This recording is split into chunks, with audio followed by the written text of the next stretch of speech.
알고리즘이냐 성령이냐 이제 이런 말씀으로 오늘 말씀 전가하겠는데요. 여러분 알고리즘이 뭔지 아십니까? 여러분 성령이 무엇인지 아십니까? 이 두 단어는요 아주 다르지만 유사한 점이 굉장히 많습니다. 알고리즘의 사전적인 의미는요 문제를 해결하기 위해 정해진 일련의 절차나 방법을 공식화한 형태로 표현하는 것, 계산을 실행하기 위한 단계적인 절차, 또 이 연산 단계를 통해 자동화된 추론을 하는 것입니다. 이게 이제 사전적인 의미의 그거더라고요. 자, 인터넷의 포털에 올라오는 이제 머리 기사들이 이 알고리즘에 의해서 결정된다고 합니다. 그런데 이 알고리즘이 이제 굉장히 불만이 많습니다. 왜냐하면 이 알고리즘에게 어떤 규칙을 주었는지 이제 그것을 포털을 운영하는 그 회사에서 공개를 안 하기 때문에 그렇습니다. 성령에 대한 이제 의심도 초대교회 때부터 많았습니다. 메시아가 이 땅에 오셔서 십자가에서 죽고 부활하여 성천하고 오순절에 성령의 불이 임하였습니다. 이 불이 계속해서 온 세상에 붙기 시작하여 오늘까지 계속되고 있습니다. 그런데 성령을 받았다고 주장하는 사람과 단체 중에서 이단도 있고 악한 사람도 있고, 그래서 사람들이 성령이 도대체 뭐냐 의심을 하는 사람들이 굉장히 많습니다. 하지만 우리 신자들에게는 이 알고리즘과 성령이 우리 속에 깊이 들어와 있습니다. 우리 알고리즘에 대해서 한번 생각해 보면요, 아침에 일어나면은 이제 우리가 뉴스가 우리에게 이제 배달이 되죠. 옛날에는 신문이 배달이 됐는데 지금은 이제 인터넷 열면은 포털을 열면 포털이 우리에게 이 신문을 이 제목을 배달을 해줍니다. 이게 그 구글의 뉴스피드 이런 것들이 다 알고리즘에 의해서 그런 겁니다. 그래서 우리가 알고리즘이 정해주는 대로 봅니다. 인터넷 쇼핑을 하면요, 알고리즘이 내가 좋아하는 물건을 찾아줍니다. 심지어 내가 클릭을 많이 하고 검색을 많이 한 단어들을 찾아서 그 쇼핑 그 회사들이 저한테 문자가 계속 날라옵니다. 너 이런 물건 필요하지 않냐? 이렇게 이야기를 하죠. 어떤 때는 이 쇼핑을 하다가 이렇게 보면은 당신에게 적합한 물건 하면서 your choice 이라면서 그 물건 찾아주는데 보면은 야, 얘가 내가 필요한 거 어떻게 알았지? 내가 살려고 생각은 했는데 까먹었는데 이 알고리즘이 이제 우리에게 또 알려줍니다. 그래서 어떤 의미에서는 이 알고리즘이 내보다 굉장히 똑똑한 것 같아. 이제 이렇게 우리가 생각을 할 수 있고, 또 그러다 보니까 거기에 익숙하다 보니까 이 알고리즘 자체에 의존하게 됩니다. 그래서 쇼핑을 할 때도 알고리즘이 제공되지 않는 그런 그 인터넷 쇼핑은 잘 안 가게 되는 게 사실입니다. 여러분, 우리가 이제 성령을 의지하는데도 마치 알고리즘이 우리를 쇼핑으로 인도하는 것처럼 성령께서 우리를 그렇게 인도하면 얼마나 좋겠습니까? 예수 믿는 사람들은 이 알고리즘에 잘 지배를 받습니다. 왜 그러냐 하니까 우리가 성령의 지배를 받기를 원하기 때문에 그렇습니다. 여러분, 신자들은 1차적으로 회개한 사람들입니다. 자신을 의지하지 않고 예수를 의지하는 사람입니다. 예수의 말씀과 그가 보낸 성령을 의지합니다. 그리고 또 이 성령으로 기도하는 사람들이 신자입니다. 성령의 인도 따라 살기를 원하고 성령의 인도를 받으려고 합니다. 그러다 보니까 자신의 판단보다는 성령의 그 인도를 받기를 원합니다. 그래서 우리가 믿음 있는 사람은 하나님 말씀을 읽기도 하지만 또 기도하는 사람입니다.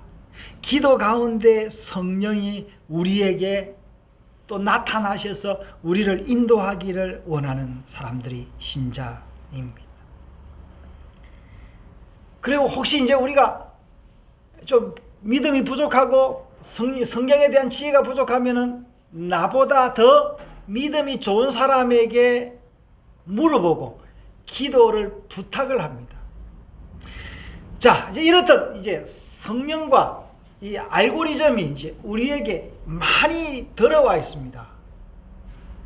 자, 오늘 고린도전서 2장을 읽었는데요. 오늘 이제 1장 내용도 같이 포함됩니다. 이게 바울이 살던 그 시대에 고린도 교회에는 알고리즘이라는 단어도 개념도 없었습니다. 하지만 물론 뭐 그 단어는 없었지만은 비슷한 개념은 있었습니다. 근데 당시에 이제 알고리즘은 세상의 영이었습니다. 지금의 알고리즘은 굉장히 복잡한 과정을 거쳐서 일을 이제 수행을 하지만 당시의 그 세상의 영은 굉장히 간단했습니다.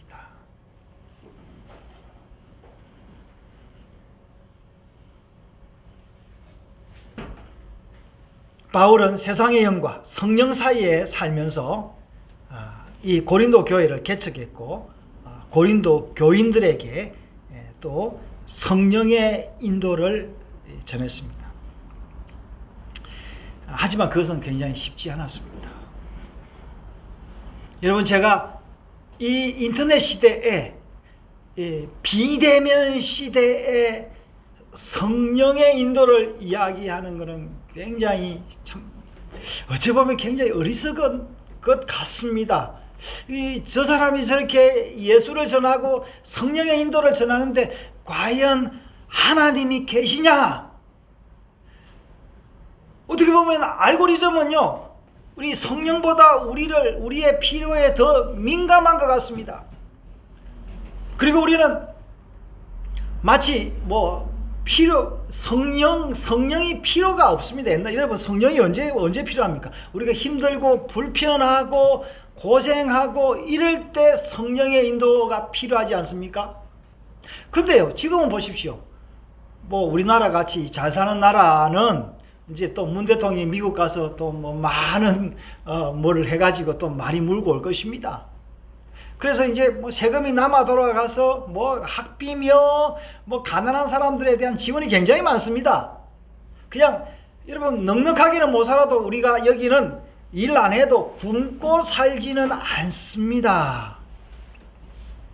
이처럼 제가 이 성령을 이야기하고 하나님 말씀을 전하는 게 굉장히 어리석어 보입니다. 그리고 우리 고린도전서 1장 22절을 한번 봐요. 1장 22절, 유대인들은 표적을 구하고 헬라인들은 지혜를 찾으나. 이 헬라가 어디입니까? 이 그리스잖아요. 이 사람들이 이 지혜를 찾는 사람들에게 바울이 성령을 이야기를 하니까 이 사람들이 이 성령을 믿고 바울을 따르는 건 참 쉽지가 않았습니다. 물론 처음 바울이 1년 6개월 동안 이 사람들을 가르칠 때는 이 사람이 와, 그래, 새 것이다 라고 하면서 이거는 못 보던 거네 하면서 바울을 따라서 교회를 개척을 한 거예요. 여러분, 그래서 바울이 뭐라고 했습니까? 오늘 2장 3절에 뭐라고 이야기했습니까? 내가 너희 가운데 거할 때 약하고 두려워하고 심히 떨었다 했습니다.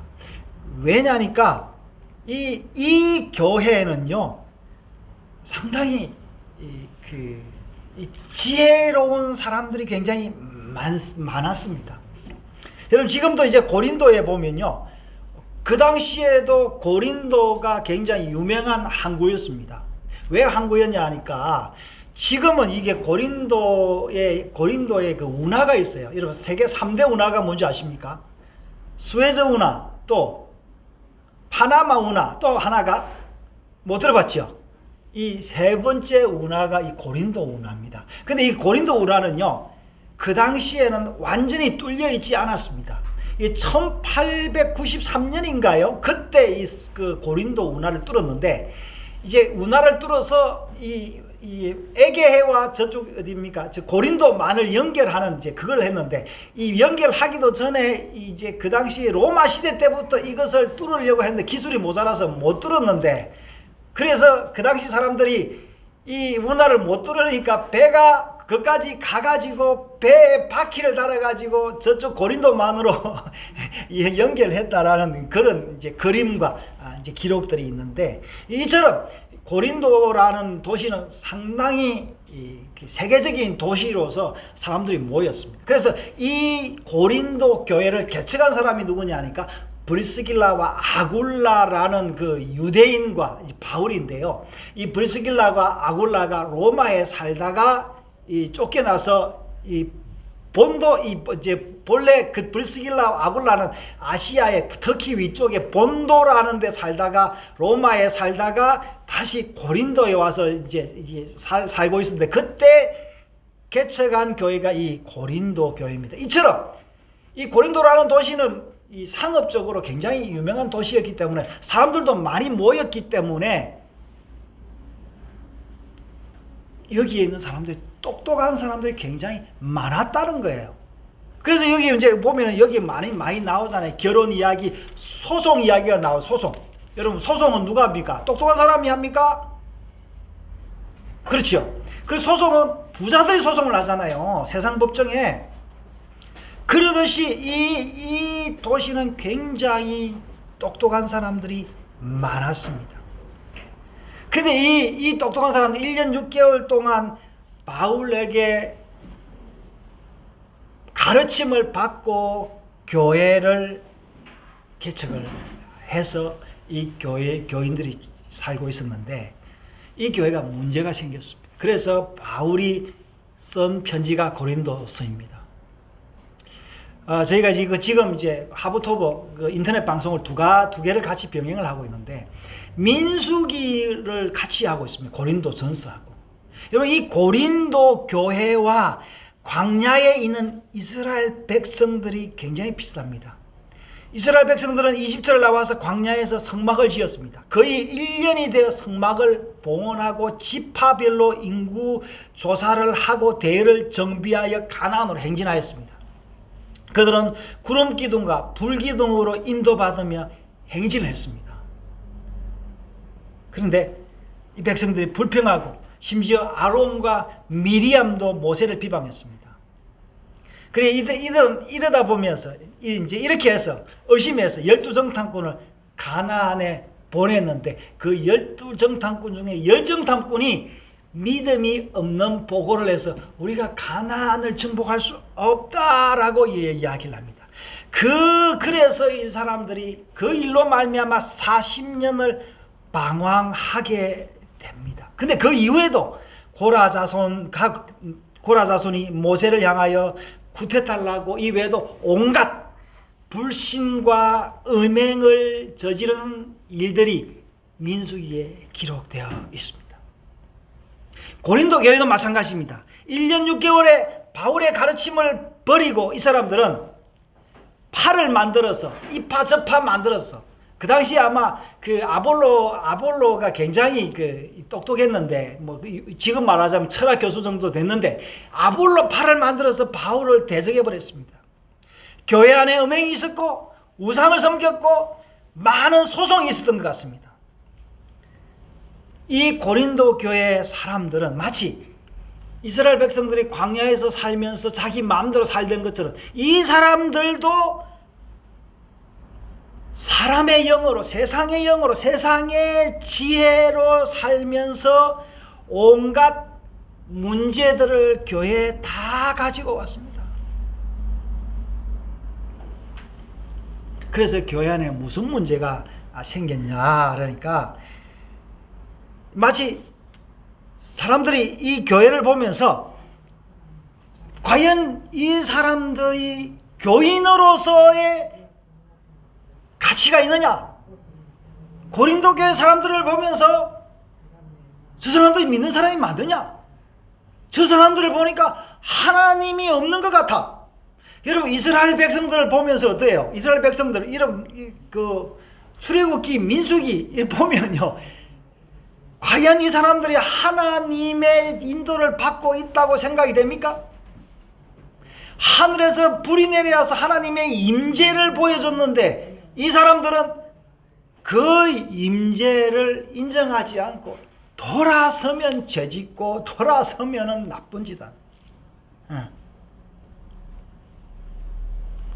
여러분, 지금 한국 교회가요, 보수파, 무슨 파, 이단들 많이 나누어져 가지고 한국 교회도 보면은 과연 하나님이 한국 교회에 역사하고 있느냐?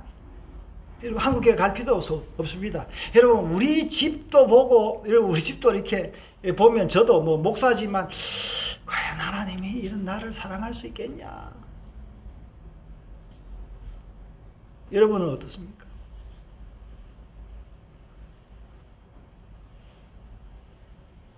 여러분, 고린도 교회 보십시오. 그럼에도 불구하고 이 사람들은요, 이 고린도 교회 사람들은 뭐합니까? 교회 와서 뭘 했냐니까, 예배를 드리기는 드리는데 종교 노름을 하고 있었어요. 성찬을 하면서 싸우고 있었어요. 교회 생활에서 있었던 문제를 하나님의 말씀으로 풀지 않고 세상 법정으로 가져갔습니다. 심지어 음행을 했는데 자식이 부모를 음행하는 이런 이게 진짜 입으로 표현 못할 그런 일들이 참 많이 했습니다. 그리고 이들이 예배를 드리면서 방언을 해서 그 소리가 온 사람들에게 들려지면서 저 사람들이 방언을 하는 것인지 하나님을 섬기는 것인지 귀신을 하는 것인지. 자, 지금 교회가 어떻습니까? 방언을 두고 하나님의 방언이냐 귀신의 방언이냐 이런 이야기 계속 나오고 있지 않습니까? 어제 오늘 이야기가 아닙니다. 그럼 여러분, 우리의 모습과 고린도 교회의 모습과 이스라엘 백성들의 모습을 보면서 과연 하나님은 살아계시냐? 여러분, 문제 있을 때 어떻게 해결했습니까? 하나님의 방법대로 해결했습니까?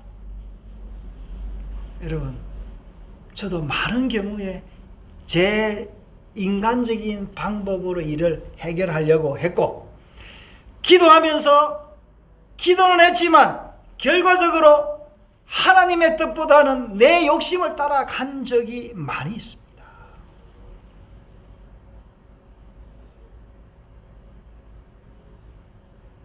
그럼 여러분, 하나님이 우리를 어떻게 사랑하십니까? 여러분, 우리는요, 하나님의 자녀들이에요. 자녀들이 뭡니까? 응석바지 자녀들이라는 거예요. 마치 우리는 병자들입니다. 병자는 누가 필요합니까? 의사가 필요하죠. 그래서 바리새인들이 예수님이 나병 환자들하고 창녀들과 세리들과 이런 사람들에게 하나님 나라를 전가하니까 뭐라고 했냐, 비웃었습니다. 그래서 예수님이 뭐라고 하셨죠? 건강한 사람에게는 의사가 필요 없어. 병든 자에게 의사가 필요하다라는 거예요. 여러분, 이스라엘 백성들, 고린도 교회 사람들, 그리고 우리의 모습들, 우리 교회의 모습들, 여러분 가정의 모습들, 그럼에도 불구하고 하나님께서 우리에게 은혜를 베푸시는 거예요. 여러분, 아무리 훌륭한 가정이라도 자녀들이, 어린 아이들이 밖에서 놀다 오면 어떻습니까? 저는 시골에서 살았는데 어릴 때 거의 매일, 그 당시에 놀 게 없다 보니까 놀다가 오면요, 온전히 옷이 흙투성이가 된 거예요. 겨울 되면요, 불놀이 한다고 해가지고 옷을 태워본 적이 한두 번이 아니었고, 그리고 그 겨울 되면 얼음 오는데 그 강에서 얼음에 빠져가지고 그 옷을 적셔가지고 집에 가면 야단 맞으니까 그 옷을 그 얼음물에 빠져 빠졌으니까 다시 뭡니까? 씻어가지고 말린다고 짓불에 말리다가 옷을 태워 먹은 적도 있었습니다. 여러분, 그래도 제가 염치불구하고 집에 돌아와서 엄마한테 야단 들으면서 제가 어린 시절을 보냈습니다. 여러분, 우리 교인들의 모습이, 교회의 모습이 이스라엘 백성들의 모습이 그렇다라는 거예요. 그래서 여러분, 다윗이 하나님을 찬양했는데 뭘 찬양했냐? 여러분, 다윗은 죄인이었어요. 온갖 많은 죄를 지었습니다. 그럼에도 불구하고 다윗이 뭐라고 노래했습니까?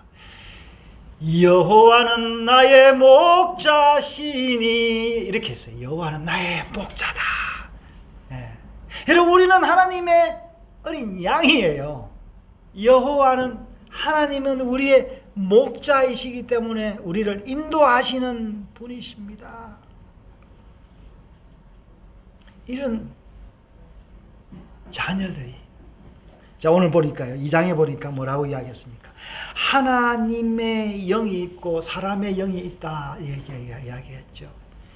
여러분, 사람의 영은 중립적입니다. 영은 뭐예요? 사람이 영적인 존재예요. 하나님이 사람을 만드시고 우리한테 영혼을 줬습니다. 그래서 생명이 되었다 했는데, 이 영은 하나님을 따르면 하나님을 닮아가고 세상을 따르면 세상을 닮아가는 게 이 영입니다. 우리 집에 강아지가 있는데요, 이 강아지한테 말을 배워준 적이 없는데 대화를 알아들어요. 눈치가 아니라 말을 알아듣는다니까요. 말을. 산책하러 가자 이러면 산책 이러면 얘가 알아듣는다니까요. 그리고 그러니까 많은 걸 알아듣죠. 여러분, 여러분의 영혼은 누구와 가까이 있습니까? 여러분, 이 강아지가 오랫동안 우리 집에 몇 년을 있었기 때문에 사람의 영을 받았지 않습니까? 여러분, 우리도 어떤 존재와 접촉하고 시간을 보내느냐에 따라서 그 영을 닮아가는 거예요. 지금 제 막둥이 초등학교 6학년은 이제 지난 5년을 홈스쿨 하다가 이제 학교를 보냈는데, 이제 학교의 영을 받아가지고 참 우리가 참 다루기 굉장히 힘듭니다. 이러면서 점차로 커가겠죠. 여러분, 여호와는 나의 목자이십니다. 여러분, 우리는 하나님의 자녀들입니다.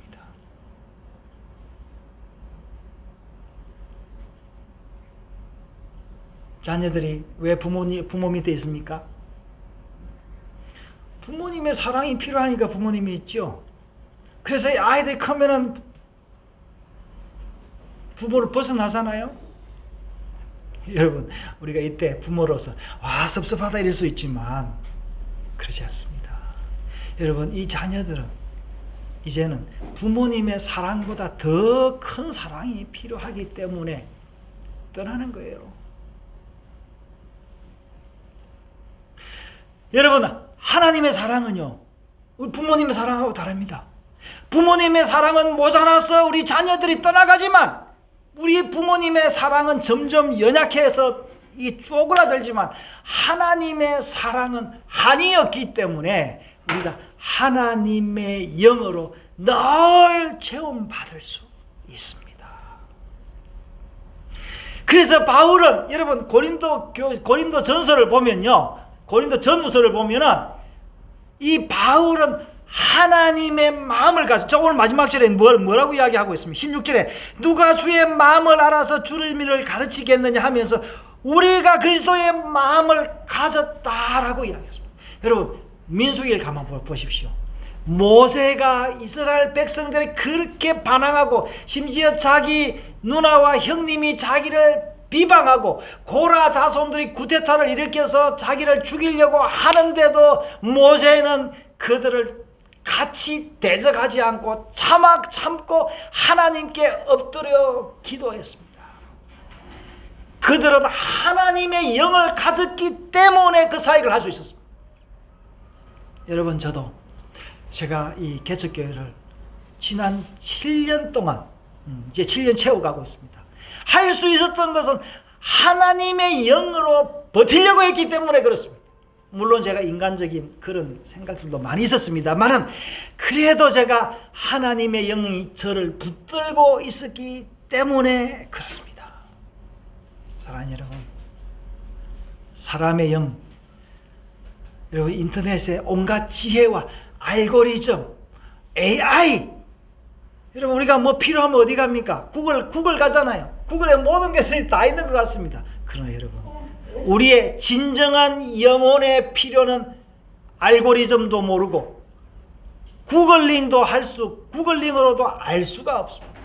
여러분, 세상의 영은 채우면 채울수록, 권력도 가지면 가질수록, 돈도 가지면 가질수록, 사람의 사랑도 가지면 가질수록 더 적으십니다. 그러나 여러분, 하나님의 인자와 긍휼하심은 가지면 가질수록 너무 기쁩니다. 오늘날 사람들은 마치 영이 없는 것 같아요. 인격이 없는 것 같아요. 왜 그러냐니까, 기계하고 살려다 보니까 그래. 기계하고 살려다 보니까 이게 사람이 기계화돼 가고 인격이 점점 없어가는 거예요. 그래서 사람들이 뭡니까? 판매점도, 우리 집 앞에 최근에 아이스크림 무인 판매점이 생겼습니다. 그 조그만한 것이 뭡니까? 그 숲세권에 이게 사람도 많지 않은데, 근데 사람들이 저녁에 아이스크림 사러 오더라고요. 저도 가봤습니다. 인격이 없이 사는 것이 일상화되었기 때문에 이제는 복음을 전하고 성령을 전한다라는 것이 굉장히 어렵습니다.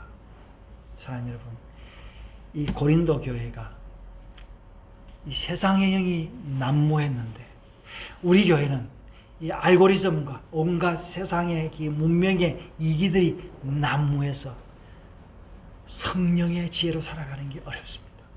저도 이 시대에 하나님의 말씀을 전하는 것이, 때로는 여기 바울이 이야기했던 것은 너희 가운데 거할 때 심히 두렵고 떨렸다, 그렇게 이야기하는데 저도 그럴 때가 많습니다. 그럼에도 불구하고 하나님의 그 성령을, 하나님의 말씀을 전가하기를 원합니다. 여러분, 이 AI 시대에 이 알고리즘을 넘어서 하나님의 그 은혜와 그 인도가, 하나님의 자비하심이, 하나님의 인격이 여러분 속에 넘치기를 바랍니다. 이 은혜가 우리를 치유하고 우리를 영원히 행복하게 합니다. 여러분, 이 은혜가 없으면 하나님의 나라를 인식할 수 없습니다. 마치 우리가 천국이 없는 것처럼 느껴지는데, 하나님의 은혜가 와야 천국을 인식할 수 있는 것입니다. 마음이 가난한 자는 천국이 저들의 것임이라 그랬는데, 하나님의 아들을 볼 것이라 그랬는데, 여러분, 하나님의 아들을 통해서 천국을, 하나님의 아들의 그 인격을 통해서 성령의 인도를 받아서 이 알고리즘과 AI의 그 편리함을 넘어서 늘 성령과 동행하는 여러분 되시기를 바랍니다. 이것이 저의 그 바람이 아니라 태초에 천지를 만드신 하나님 아버지의 바람이다 라는 겁니다. 그래서 제가 이 이야기를 여러분들에게 전하는 거예요. 인자하신 하나님입니다. 용서하시기를 절기하시는 하나님. 그래서 오늘 우리가 우리의 부족함에도 이 교회에 와서 예배를 드리는 것입니다. 할렐루야. 이 은혜 많으시고 자비와 긍휼이 많으신 하나님을 찬양합니다.